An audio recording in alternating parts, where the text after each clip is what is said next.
that I've been away from Delhi, I've really missed this community. Otherwise, every day there was an occasion when we could meet you somewhere or the other, exchange pleasantries, if nothing else. But you've thrown me very deep, far away towards the east. It's not as east as we've normally been serving.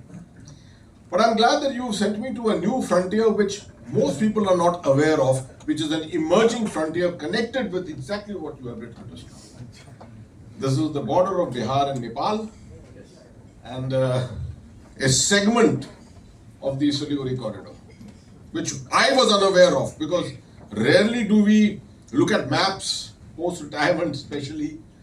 When you look at maps closely, you realize how important this state is, and the northern portion, and particularly the northeastern portion, where 3 districts are actually form a part of the Siliguri corridor. But that's a different issue, separate.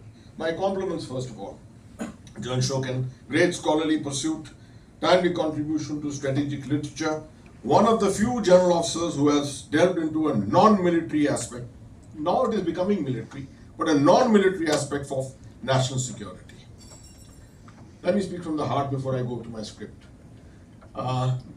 We go back many, many years, and as he was saying, while he was commanding 70 Brigade in Shupia, with his COs present here, his U1 present here, I was in 19 Infantry Division in Baramulla, and we used to get together very often. Whenever he had an issue going on an intellectual level, dare I say, particularly on issues related to ideology of terrorists and of Pakistan and things like that, I would always expect a call back at night at some time. And then he would drive down to Baramulla and he would sit and discuss it. And if I may say so, he's perhaps one of the first few people from a military in the Indian Army who have actually looked at ideological warfare. Rarely, I always considered myself as one of those pioneers who had stepped into this to explain what Pakistan is all about. Because somehow we could never put our fingers to the issue as to why does Pakistan keep coming back the way it does. And this exactly is what General Chauhan has attempted to answer here. But I still remember your queries about Allah Wallas and about Wahhabis and things like that, and we used to always keep discussing this all the time. This is an area which is still a deficit in the Indian Army, if I may say. It's a deficit. We will need to study this much more as we go along, exactly the manner in which he has predicted that warfare will go in the future as far as the Indian subcontinent is concerned. So what must I do in this 5-7 minutes? I think I must speak about the civil-military doctrinal leadership ecosystem. I must extract a central narrative of the book, of which the foreword I have written. Incidentally, I enjoyed writing this foreword perhaps the most. I've written several forewords, but this was one of the forewords which was very, very close to my heart. Identify what makes the book timely, distinct and useful, and position it within India's contemporary strategic discourse today, the way it is happening. So, at the core, this book argues that Pakistan is not a malfunctioning state, but a functioning crisis system, one that survives politically, economically, and militarily by manufacturing instability. General Chauhan contends that Pakistan's future wars will not resemble past conventional conflicts, not even traditional proxy war terrorism. Instead, they will unfold as hybrid, technology-enabled campaigns combining radicalization, cyber operations, drones, information warfare, economic bleeding, and narrative manipulation. This is what forms the composite whole of the Jihad technical complex. This book begins by establishing 3 structural realities. Correct me if you feel I'm wrong. Pakistan's geography is unwinnable, producing chronic insecurity and a siege mentality at all times. Pakistan is an artificial political construct, lacking civilizational cohesion and therefore reliant on ideology and force for legitimacy. The Pakistan Army has captured the state, evolving from defender to ruler to ideological custodian. I hope I'm right in identifying these core issues. From this foundation, what General Chauhan has done is he explains why Pakistan cannot afford peace as a strategic outcome. So all of us who dream that we will at one day get back POK and do this and that and there will be peace in the subcontinent, he explains it very well, very, very unlikely to happen. Stability exposes internal fractures, ethnic, economic and political, whereas conflict sustains relevance, foreign bailouts and military dominance. So there's a lot more which I have written on this, but I'm not going to bore you with it. Let me just talk about technology as a force multiplier. Several chapters in this book focus on how emerging technologies have transformed Pakistan's strategy. Cyber brigades, keyboard caliphates that radicalize, recruit, intimidate, and manipulate perception at scale. Drone warfare that provides plausible deniability. We saw that happening in Sindhu while expanding reach and persistence. Autonomous and remote systems lowering political and human costs while sustaining pressure below escalation thresholds. Technology is what he argues has allowed Pakistan to industrialize deniability, scaling disruption without triggering a conventional retaliation. He talks a lot about China. I'm not going to go into it. The importance of Pakistan for China in these emerging narratives as we go along. But I'm not going to talk about this at the moment.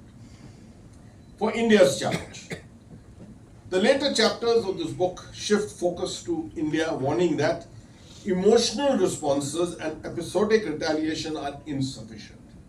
I think outstandingly put, insufficient. Ob sindoor marenge, katenge is insufficient. Conventional deterrence alone cannot neutralize hybrid war. We've been stating it always. Hybrid fights hybrid. We have involved, somehow our doctrine has always been conventional fights hybrid. That can't happen. India must prepare for persistent, silent, multi-domain conflict. Always. India's counter strategy, in his view, as much as mine, must integrate cyber narrative, the economic, intelligence and societal resilience, not merely military responses. I think the central warning which the book gives is that Pakistan's greatest war is not against India, but actually against itself. Yes, that's right. However, until that contradiction resolves, India will remain the chosen theatre for Pakistan's survival strategy. The Jihad tech complex is therefore not a prediction of spectacular wars, but a warning about endless, low visibility conflict where peace is eroded incrementally and truth itself becomes a casualty. And that brings me to the last part of what I wanted to say. Unfortunately, our military teaching in the army is not alluding to this today. We continue to teach very, very conventional. Somehow we have to just introduce and bring in this entire understanding of hybrid conflict. And in hybrid conflict, the ideological part. Unless knowledge becomes a part of the weapon system, you are not going to go very far. Yes, you will win wars. You will win wars which will be inconclusive as such. But to resolve issues, to have a dominant position in the subcontinent at all times, the greater understanding of ideological issues will always have to come. To conclude, sitting in Bihar in Patna today, I keep looking at a domain which I have never looked at before and realize that here's an open border, but you've dealt with that border so often. Here's an open border with 7 districts of Bihar which are facing it, right? Floods ravage it every year, and this is the area through which a lot of infiltration takes place. Actual infiltration takes place. A lot of encroachments happen here, and this is the area which the ISI is looking at as the future frontier. Because Kashmir is dead and gone. They're not going to be able to activate it the way they wish to do it. But if they wish to follow the same strategy, they have to open new frontiers. And the new frontiers are opening here. Perhaps, is that a reason why I went there? I don't know. Right? Because somehow these situations have always chased me everywhere, I've chased them back. The lack of understanding of the political structure. It's a very important aspect to understand the politico-military ideological aspect of this entire construct, the way it is emerging. But I compliment you and thank you for having this understanding, giving the Indian Armed Forces something to mull over. And I hope a lot of our younger officers will read this, understand it, and have a completely different worldview of Pakistan, the way it should be, and it should have been many, many years ago. Thank you very much, and Jai Hind.